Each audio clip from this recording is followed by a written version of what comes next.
Dongeng Donghua, berjuang melalui alam tertinggi. Dewa Xiaoyan Part 78. Pria seperti bayangan itu menundukkan kepala dengan hormat, dan setelah menjawab, sosok itu menghilang dan menghilang. Setelah beberapa saat, di langit di atas bintang kecil ini, ada suara ledakan sonik dan siulan, dan 8 sosok jatuh seperti meteor dan tiba-tiba datang ke Su Hao. Temui Tuan Istana. Tahukah kamu, wajah Su Hao tenang, tetapi wajah 8 dewa abadi suram. Apakah Raja Istana masih orang yang sama? Ini adalah kedua kalinya. Atau aku akan membunuhnya? Salah satu dewa berarmor naga yang kokoh segera melipat tinjunya dan melipat tangannya, penuh dengan lintian, membunuh artinya. Tuan Istana, Aro awan Sirus adalah dasar dari istana dewa berburu dan tidak dapat digoyahkan. Saya juga berpikir bahwa ancaman itu harus diberantas secepat mungkin. Melihat Su Hao tidak menjawab, 8 orang itu bahkan lebih cemas, karena ini bukan pertama kalinya mereka datang ke sini. Saat mata anjing itu memecahkan formasi besar, 8 dewa telah berada di Su Hao dengan enggan untuk beberapa saat. Tetapi pada akhirnya, dia ditolak oleh si Zhu Xiao. Kita tahu bahwa ketua istana prihatin dengan permaisuri, tapi saya menunggu 8 orang untuk bergabung pada saat yang sama. Bahkan, jika kita membayar harta tertentu, kita harus memusnahkan mereka.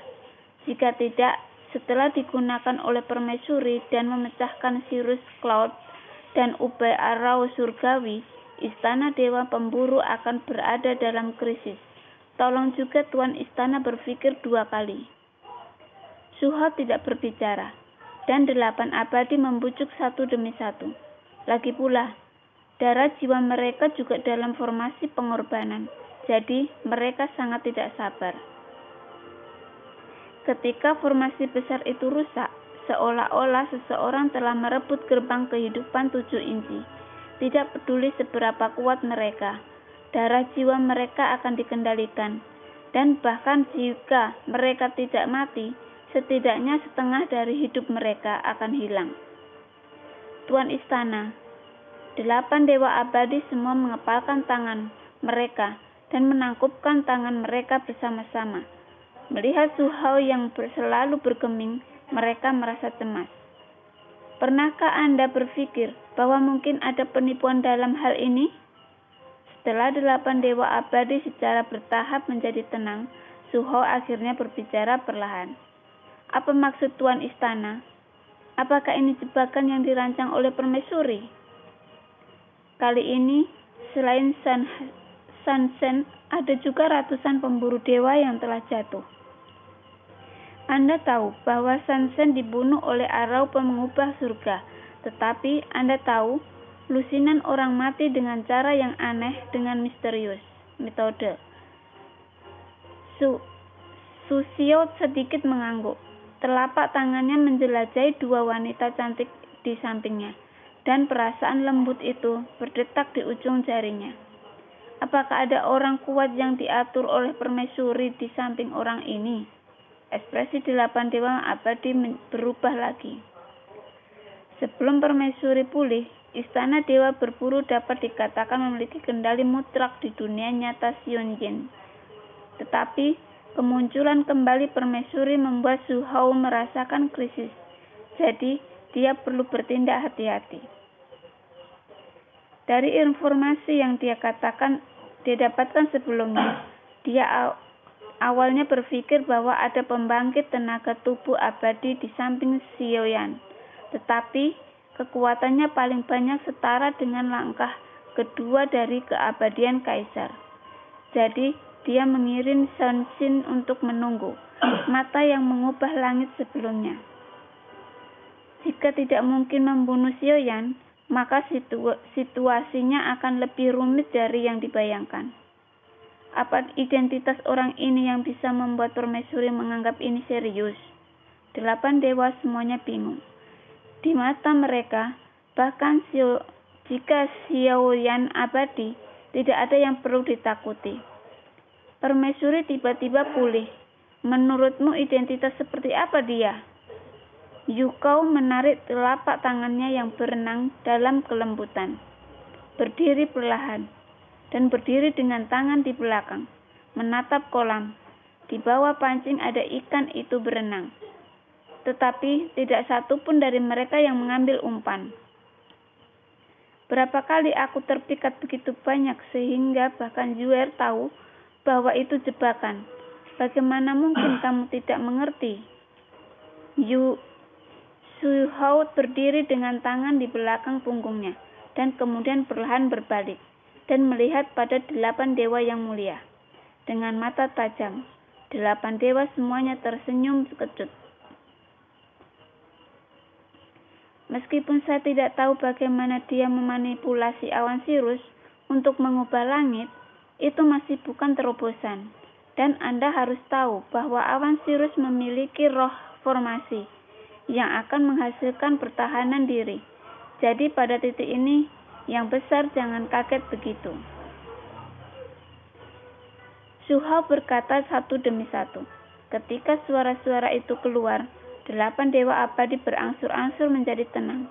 Yang mereka khawatirkan bukanlah mata anjing itu akan membuka awan sirus dan mengubah formasi langit, tetapi mereka khawatir bahwa mereka akan memiliki kemampuan untuk menghancurkan formasi. Jika Anda benar-benar menyerang istana dewa berburu, maka ini akan menjadi bahaya tersembunyi yang besar. Arti dari Tuan Istana, apakah kamu membiarkannya pergi? Yang mulia dewa, yang kuat dan abadi, terlihat sedikit gugup pada pandangan pertama. Su-hao meliriknya, lalu berbalik. Matanya menunjukkan sedikit pemikiran. Yuan Wei, jika kamu tidak takut, pergi dan pegang dia untuk sementara waktu. Kamu dapat membunuh semua orang kecuali orang Sensi ini. Aku ingin hidup orang ini, kata Su Xiao. Dewa yang kokoh ini abadi. Untuk Yuan Wei, dia juga tampaknya menjadi seorang militan. Oke, Yuan Wei langsung setuju. Tapi ada satu hal, kamu tidak bisa menggunakan awan sirus untuk mengubah formasi langit. Su Xiao berkata sedikit ke samping. Aku punya semua berita tentang dia. Orang ini dijaga oleh tubuh abadi yang kuat dan kelinci Ping Yun. Kecuali kelinci itu sedikit merepotkan, sisanya bukan ancaman. Selesaikan saja tubuh abadi yang kuat dan kelinci Ping Yun. Orang itu bisa berada dalam genggamanmu. Yuan Wei mengangguk dan berkata. Setelah berbicara, dia berbalik dan bersiap untuk pergi. Jika Anda dikalahkan, istana dewa berburu tidak akan membantu Anda. Anda akan menang atau mati. Anda lebih baik berpikir jernih dalam hati Anda. Anda tidak berurusan dengan makhluk dari Sensi. Tetapi itu mungkin diberikan pada kami oleh umpan yang dilemparkan oleh istana dewa berburu. Su-hao melihat Yuan Wei yang tidak takut dan menjelaskan situasinya lebih lanjut. Sejauh yang saya tahu, permaisuri telah lama jatuh, dan pemulihan hanyalah gumpalan jiwa yang tersisa. Tidak ada yang perlu ditakuti. Saya mengerti bahwa Tuan Istana khawatir, dan saya bersedia menjadi orang mati untuk istana dewa perburuan kali ini. Yuan Wei mengepalkan tinjunya, meskipun kepribadiannya riang. Lagi pula, untuk dapat tumbuh ke level hari ini, tentu ada kalanya pikirannya sangat teliti. Su-hao menatap Yuan Wei dengan mata tegas, dan akhirnya mengangguk. Setelah dia selesai berbicara, Yuan Wei tidak lagi ragu-ragu. Sosoknya bergerak, dan dia menyapu seperti bola meriam, memicu suara ledakan sonik, dan berubah menjadi pelangi panjang untuk meninggalkan bintang. Kalian bertujuh harus ingat, bahwa tidak peduli apapun Yuan Wei dikalahkan atau dimenangkan, kalian tidak boleh mengambil tindakan.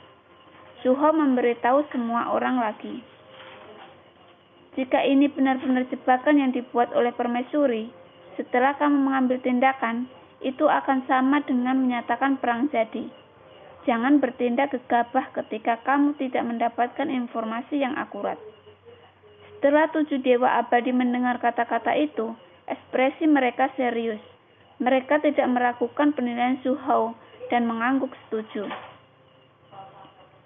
Permaisuri telah meninggalkan si Yu Ying dan dikatakan bahwa dia telah tiba di Xiantin Star. Yuho melanjutkan, dan setelah mendengar Xiantin Star, 7 dewa abadi tampak lebih serius. Bintang Xiantin ini adalah salah satu bintang paling banyak akal di dunia nyata Xianyin. Meskipun bintang ini telah menyerah pada istana berburu saya, binatang ini lahir karena permaisuri. Jika bintang ini kembali, itu akan menjadi sangat tidak menguntungkan bagi kami. Shuho secara alami tahu ini. Meskipun istana dewa berburu dihancurkan oleh kekuatannya untuk menjadi kekuatan terkuat di dunia nyata, Xianyin secara alami lebih rendah dari permaisuri dalam hal latar belakang. Setelah Kementerian Lama Permaisuri pasti akan berkumpul setelah mengetahui pemulihan. Mereka akan segera berkumpul. Selain permaisuri, yang paling diketakuti Xiao Ye adalah antek-antek tua yang pernah bertarung dengan permaisuri. Pada saat ini, mengetahui bahwa permaisuri akan pergi ke bintang Xiantin, pasti ada beberapa tanda. Shuho masih tidak tahu mengapa permaisuri pulih. Setidaknya sejauh ini, permaisuri tampaknya tidak menunjukkan permusuhan apapun kepada kaisar. Istana berburu. Karena itu, Shuho bertindak sangat hati-hati. Jika pemulihan permaisuri tidak ingin memusnahkan istana berburu, dia tidak perlu pergi ke kursi yang tepat dan mempromosikan permaisuri. Bagaimanapun, dalam hal keagungan, permaisuri mengakar kuat di hati semua orang di seluruh alam Xianyin. Belum lagi bintang Xiantin. Saya khawatir selama permaisuri memberi perintah, saya tidak tahu bagaimana caranya. Banyak orang kuat akan beralih ke permaisuri. Lalu Tuan Istana, apa yang akan kita lakukan selanjutnya? 7 dewa abadi juga memiliki ekspresi serius ketika mereka mendengar kata-kata itu. Dapat dikatakan bahwa di seluruh dunia nyata, Xianyin, bahkan jika desas-desus tentang permaisuri telah hilang sudah lama, tapi sekarang setelah berita kesembuhan keluar, hati siapa? Tai Qing dan Gu Xianxiu, kalian berdua akan segera pergi ke Xiantin Star. Tetapi tujuan kunjungan ini hanya untuk bertanya. Anda tidak dapat sembarangan mengambil tindakan tanpa perintah saya. Ingat, dalam situasi apapun yang saya katakan, kecuali nyawa Anda terancam, kamu tidak dapat dengan mudah memprovokasikan siapapun. Orang-orang. Shuho menoleh untuk melihat mereka berdua. Keduanya adalah dewa abadi yang merupakan dewa kuat di istana dewa berburu.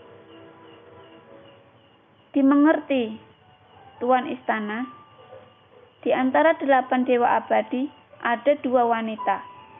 Dan Tai Qing ini adalah salah satunya.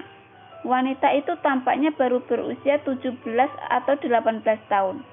Orang-orang, tetapi mereka memberi orang tampilan pemula. Sutra biru tergantung di dada. Merah tua menjulang di pipi menciptakan otot murni yang halus dan indah seperti kelopak. Dan kelangsingan memiliki perasaan cinta awal. Wanita seperti ini sangat langka di dunia yang kacau. Tetapi Gu Xianxiu yang ada di samping tidak jatuh di tubuhnya sama sekali. Tampaknya aura murni dan mempesona yang dipancarkan Tai Qing tidak memiliki godaan untuknya. melapor ke Palace Master. Bisakah kamu mengubah seseorang? Saya tidak cocok untuk perjalanan ini. Adapun penampilan Gu Xianzhou, dia tidak terlihat tampan, dan dia bahkan mengatakan bahwa dia memiliki wajah yang populer. Di laut, diperkirakan penampakan ini akan langsung tenggelam. Dibandingkan dengan penampilan cinta pertama Taijing, Gu Xianzhou tampak terlalu biasa. Shen Xiu, menurutmu apa yang salah dengan pengaturanku? Yu Xiu memandang Gu Xianzhou dan merasa sedikit terkejut. Bagaimanapun itu normal, bahkan untuk tugas yang sangat sulit. Gu Xianzhou tidak pernah mengeluh. Kali ini Su Xiu tiba-tiba menolak, tampilan aneh. Bukan itu. Gu Xianzhou ragu-ragu. Aku hanya tidak ingin bersamamu, Hum. Taijing sekilas menebus Gu Xianzhou. Saya ingat bahwa Anda dan Taijing tidak memiliki banyak persimpangan. Apakah ada dendam pribadi? Su Xiu memandang keduanya. Tidak. Gu Xianzhou menggelengkan kepalanya dengan penuh masam.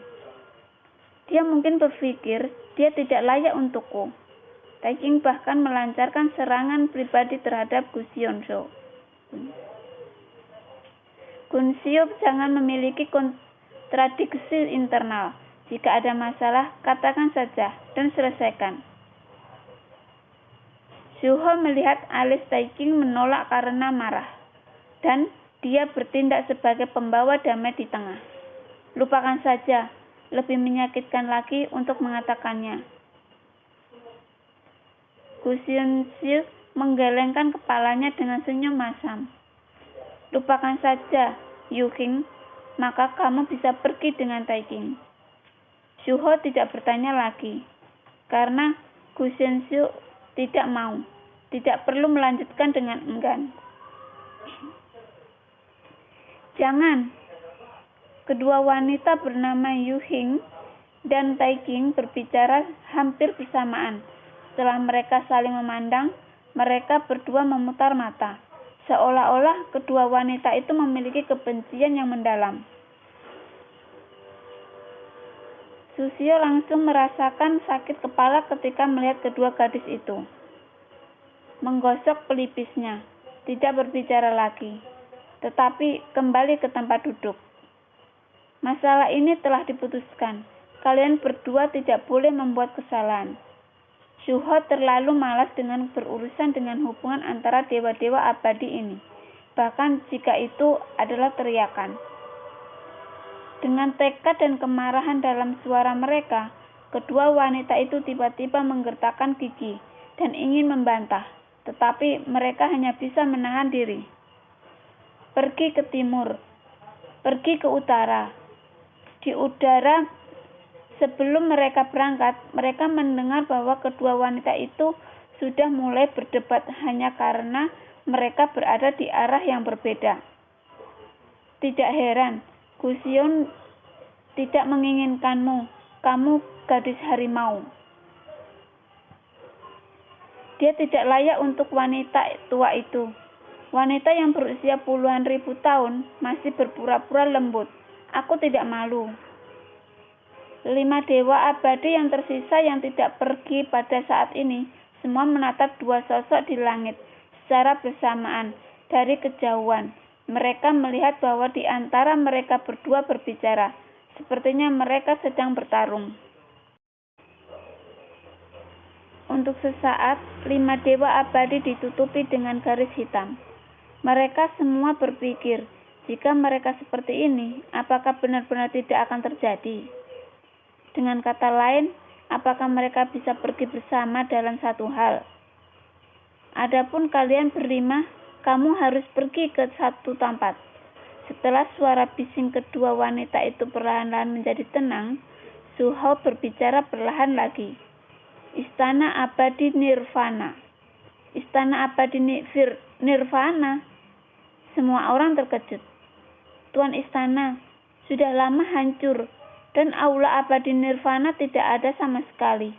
Apa yang akan kita lakukan dalam perjalanan ini? 5 dewa abadi semuanya bingung. Tunggu.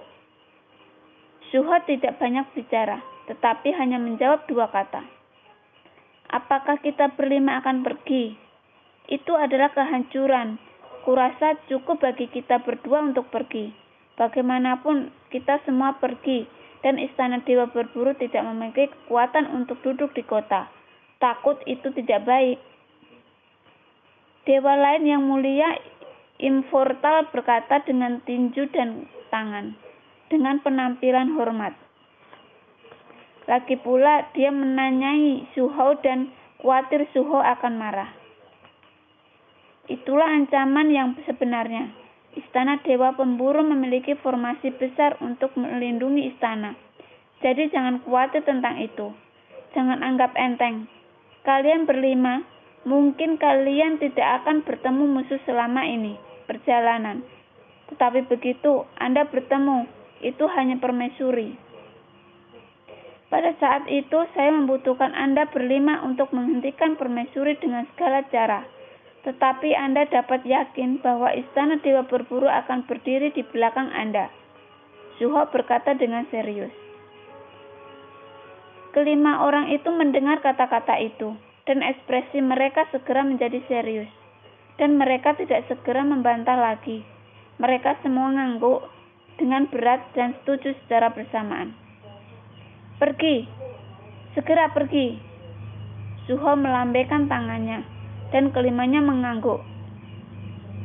Di bawah pengaturan Suho, mereka semua melompat dan berubah menjadi 5 pelangi panjang, menghilang di atas bintang.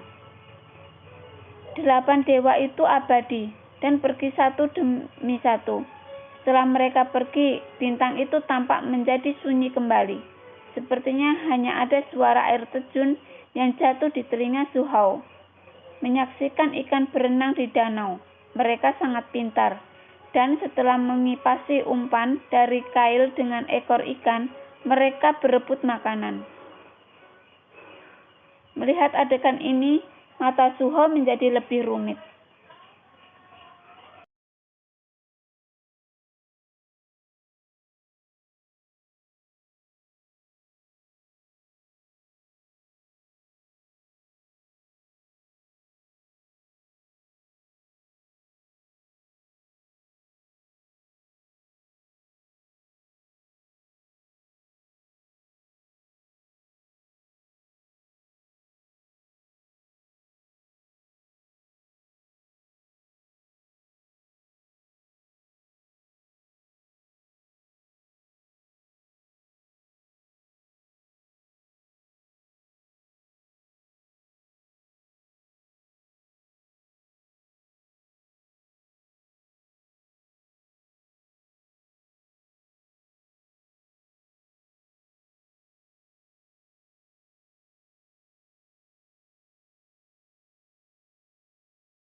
Dongeng Donghua, berjuang melalui alam tertinggi, Dewa Xiaoyan, part 80.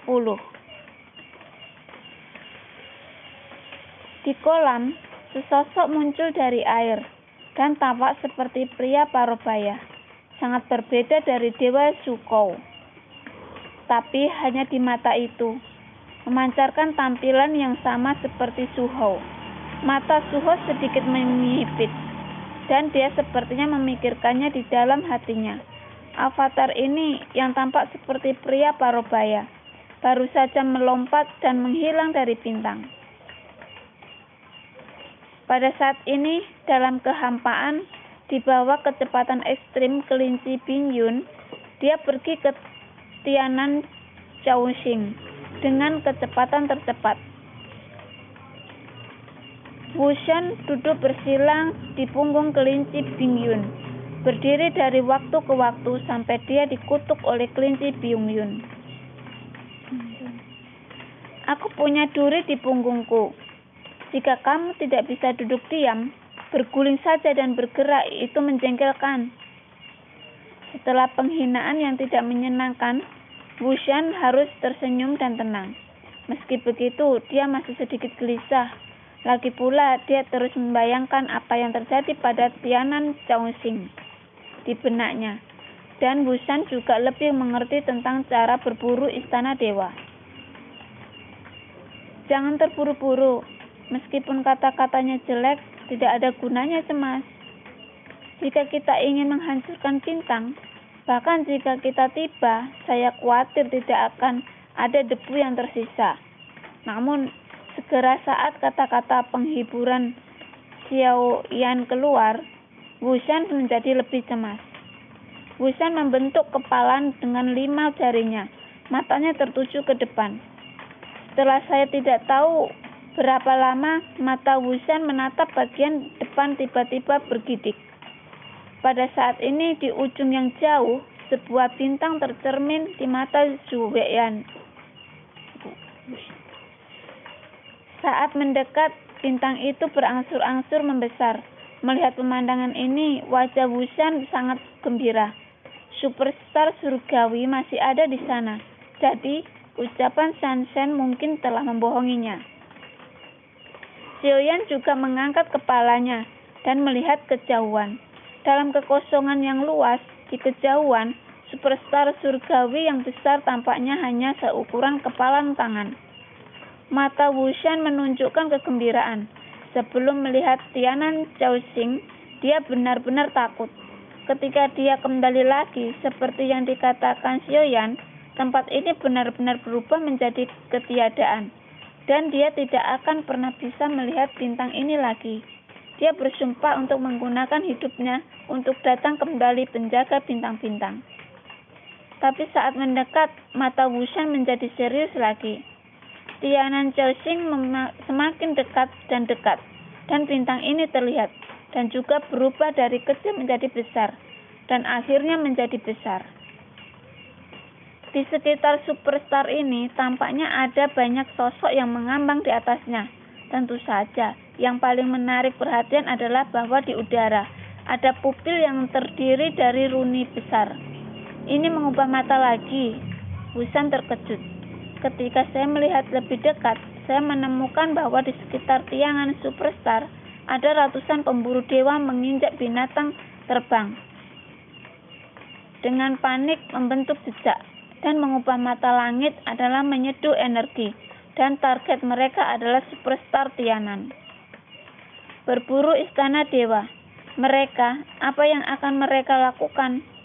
Murid Wu Shan tiba-tiba menyusut, dan dia melangkah maju dengan kakinya, dan meninggalkan punggung kelinci Bingyun. Superstar Tianan hanyut. Xiaoyan sedikit mengernyit. Jelas adegan ini sengaja dilakukan oleh istana dewa berburu. Yang diinginkannya adalah menghancurkan bendungan hati Wu Shan secara langsung. Dok Qian, biasakah kamu memecahkannya? Xiaoyan juga segera menepuk mata anjing itu. Mata anjing itu saat ini belum sepenuhnya pulih karena kecerobohan Xiaoyan. Membunuh Xiandou? Apakah kamu akan memasuki sampai mati. Tuan anjing, suara guyon melemah. Tentu saja, kelemahan ini secara alami dibuat-buat olehnya. Itu tidak sepenuhnya pulih, tetapi pulih. Ada ribuan makhluk hidup di bintang ini. Jika Anda dapat memecahkan formasi ini, Anda dapat memecahkan krisis pembantaian. Ini mengumpulkan kebajikan untuk Anda, kata Xiaoyan perlahan. Jude, Tuan anjing, saya juga seorang penjahat yang membantai ribuan makhluk hidup. Saya ingin menjadi galak, belum lagi binatang ini. Bahkan dunia saya bisa membuatnya gemetar. Xiaoyan juga terbiasa dengan karakter anjing itu membual. Bisakah kamu mematahkan formasi ini? Xiaoyan bertanya lagi. Mata anjing itu berhenti, dan tatapannya masih menatap mata runa raksasa yang tergantung di atas kehampaan di ujung yang jauh. Tidak mungkin, formasi telah selesai, dan saya mengatakan formasi ini, pertahanannya akan tumbuh. Ini adalah ketiga kalinya untuk retak. Pasti akan membutuhkan lebih banyak waktu. Jelas tidak ada waktu sekarang. Kata Goyan, itu tidak bisa dipecahkan, tetapi waktu tidak mengizinkannya.